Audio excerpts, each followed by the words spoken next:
रहे मन धागा प्रेम का, मत तोड़ो चटकार। रही मन धागा प्रेम का, मत तोड़ो चटकार। तोड़े ते फिर ना जुड़े, तोड़े ते फिर ना जुड़े, अरे जुड़े तो गांठ पर जाए। रही माँ जुड़े गांठ पर जाए।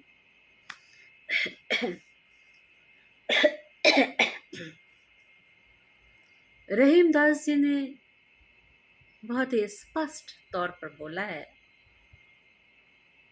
कि प्रेम का जो धागा होता है वो बहुत कोमल होता है। उस कोमल से प्रेम के धागे को चटका कर तोड़ो मत। तोड़ना किसी चीज को बहुत आसान होता है, जोड़ना किसी चीज को बहुत मुश्किल होता है। प्रेम के धागे को चटका कर मत तोड़ो। टूटने के बाद किसी चीज को कितना भी जोड़ने की कोशिश की जाए, पर वो जो एक गांठ पड़ती है ना, उस गांठ को समाप्त करना मुश्किल हो जाता है। कभी कभी गांठ को समाप्त करने की कोशिश में धागा और टूट जाता है। तो टूटे ते फिर ना जुड़े। जो प्रेम का धागा टूट जाता है वो फिर जुड़ता नहीं है। जो बात, जो स्नेह, जो रस उसमें मूलतः विद्यमान था, बाय हार्ट था उसमें, वह यदि जोड़ने की भी कोशिश की जाए तो गांठ तो उसमें पड़ ही जाती है। वो स्नेह, वो विश्वास, वो प्यार उसमें पुनः जगाया नहीं जा सकता है।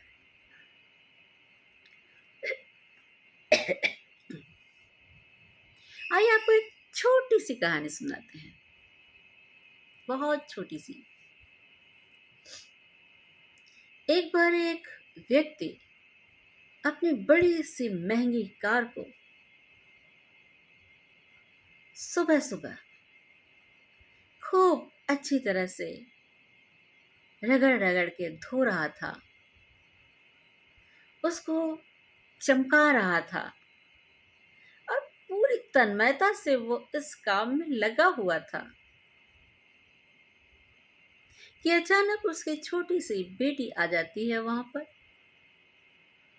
उसने ये नहीं देखा या नहीं समझा कि पिता कार को इतना चमका रहे हैं, इतनी इसके साथ मेहनत कर रहे हैं। उसके अंदर तो एक अलग ही स्नेह और प्यार था।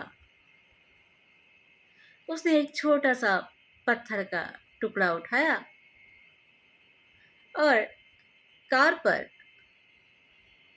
खरोंच मार दी, कुछ लिखने लगी। कार में खरोंच आ गई। जैसे ही पिता ने देखा, उसने आओ देखा न ताओ, गुस्से से आग बबूला होते हुए उसने कई थप्पड़ अपनी इस छोटी सी बेटी को जड़ दिए, उसके हाथों को पकड़ के मरोड़ दिया और छोटी सी बच्ची शायद इतना नहीं बर्दाश्त कर पाई। उसकी एक उंगली में मूंछ सी आ गई। वो दर्द से तड़पने लगी। जब दर्द से तड़पने लगी तब पिता को एहसास हुआ कि बच्ची को तकलीफ हो रही है, और माँ बाप उसे तुरंत लेकर एक अच्छे बड़े हॉस्पिटल में गए। वहाँ उसका इलाज कराने लगे। उसको उंगली पर पट्टी बांधी गई, बेहतरीन दवाइयाँ दी गई, लेकिन बच्ची का दर्द था उसमें। जब पापा थोड़ा सा बाहर निकलने लगे तो उसने दूसरे हाथ से उनको पकड़ लिया और बोली कि पापा, मेरी इस उंगली का दर्द कब तक ठीक होगा? कब तक हमारी ये उंगली ठीक हो जाएगी? डॉक्टर ने कुछ बताया? अब पिता से उसकी उस बात को से वो तड़प उठा और जो उसने इतने गुस्से में उसकी उंगलियां तक मरोड़ दी थी, वो भागता हुआ गया, कार तक गया और अपने हाथों से कार को पीटने लगा। अपने हाथों को घायल कर दिया उसने। और उसके अंदर का जो स्नेह था वो निकल कर बाहर आ रहा था। पत्नी ने आकर उसको पकड़ा और बोला, अब जो हो गया सो तो हो गया। तुम अपने गुस्से पर काबू करना सीखो। कार के लिए तुमने अपनी बच्ची पर इतना गुस्सा उतारा, क्या यह जायज था? पिता की नजरें झुक गई। वह पश्चाताप से भर उठा, लेकिन क्या कर सकता था? अब घटना तो घटित हो चुकी थी। तो सीधी सी एक बात, एक संदेश जो निकल कर आता है कि आज का जो व्यक्ति है वह भौतिक चीजों को ज्यादा प्यार करने लगा है, रिश्तों को कम। भौतिकतावाद उस पे हावी हो चुका है।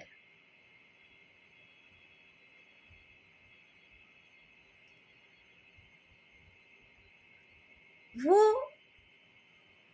जो बात थी उसने ये सीख दी, उस कहानी ने ये सीख दी कि चीजें जो है वो इस्तेमाल के लिए होती हैं और व्यक्ति और रिश्ते प्यार करने के लिए होते हैं। लेकिन आज हम इसका उल्टा ही देख रहे हैं। हम लोगों को इस्तेमाल कर रहे हैं। हम रिश्तों से अपना स्वार्थ साध रहे हैं और हम चीजों पर गुरूर कर रहे हैं। चीजों से ज्यादा प्यार कर रहे हैं।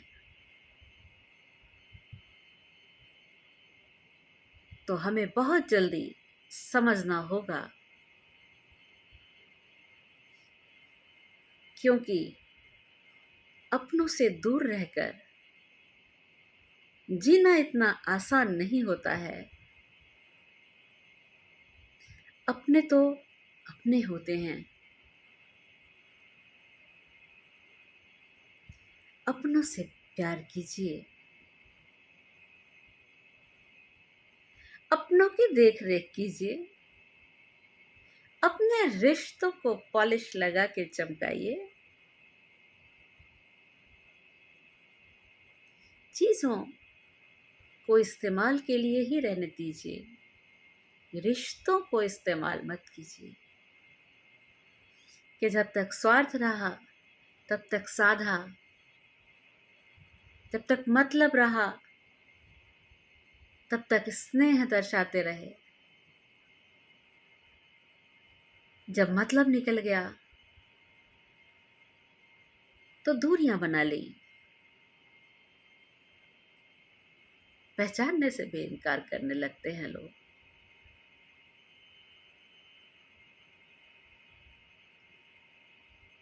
तो मैं आपसे यही एक बात कहना चाहती हूँ कि रिश्तों की अहमियत को समझिए। चीज़ें तो एक बार टूट कर जुड़ सकती हैं, मिल सकती हैं।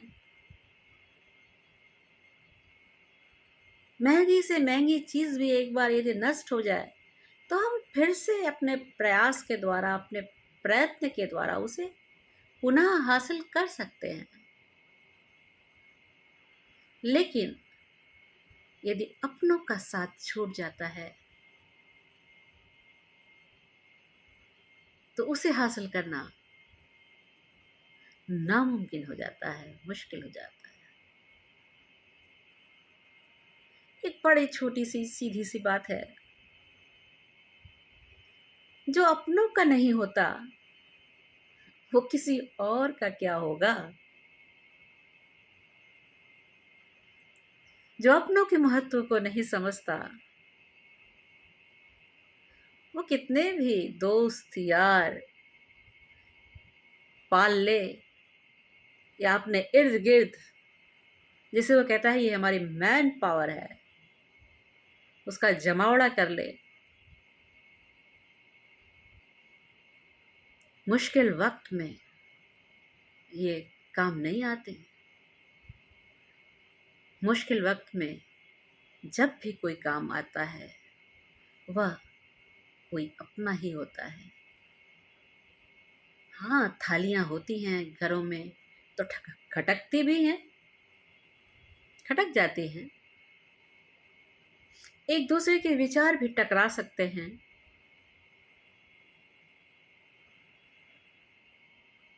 एक दूसरे का व्यक्तित्व भी अलग हो सकता है। लेकिन इसका मतलब नहीं है कि हम जो हमारे अपने हैं उनको छोड़कर अपनी दुनिया बसाएं। अरे वो कौन सी दुनिया होगी जिसमें अपना न शामिल हो। सो चीज़ों को महत्व देना खत्म कीजिए, अपनों को, अपने रिश्तों को महत्व दीजिए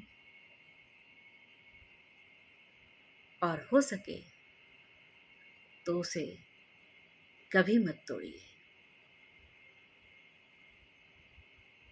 इसी के साथ ही हम आज अपनी वाणी को विराम देते हैं। छोटी छोटी संदेशपरक कहानियाँ हम आपको सुनाते रहते हैं और हम यही सोचते हैं कि उससे आप निश्चित तौर पर कुछ न कुछ सीख अवश्य प्राप्त करते होंगे। उन्हें निश्चित तौर पर अपने जीवन में उतारिए। जीवन सुगम, सरल और शांतिमय हो जाएगा। खुशियाँ मिलेंगी और ऐसी खुशी जो मन को सुकून दे।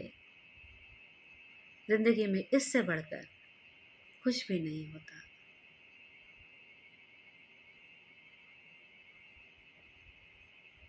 तो अंत में हम आपसे ये कहेंगे कि एक बार फिर से कि यदि आपने अभी तक हमारे चैनल को काव्य तरंग पुष्पलता राय को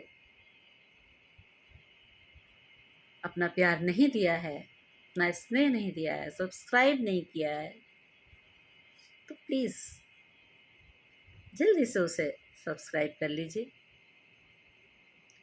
और अपने विचार हम तक ज़रूर प्रेषित कीजिए, भेजिए।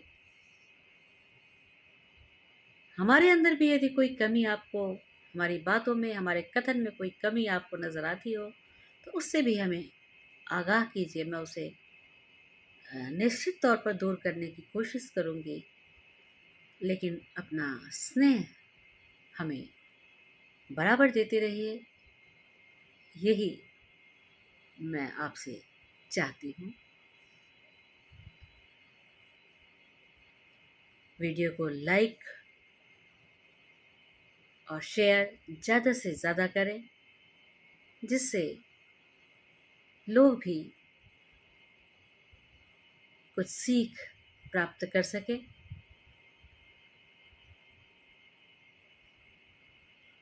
तो चलते हैं, फिर मुलाकात होगी। अपना ध्यान रखिएगा, हंसते रहिए, मुस्कुराते रहिए। मुस्कुराहट से बढ़कर इस दुनिया में कुछ भी नहीं है। खुद भी खुश रहिए, औरों को भी खुश रखिए, खुशियाँ बांटते रहिए। ज़रूरी नहीं है कि खुशियाँ चीज़ों से ही बांटी जाएं, बल्कि किसी का मनोबल बढ़ाकर भी आप खुशियाँ बांट सकते हैं। तो चलते हैं, फिर मिलेंगे। नमस्कार।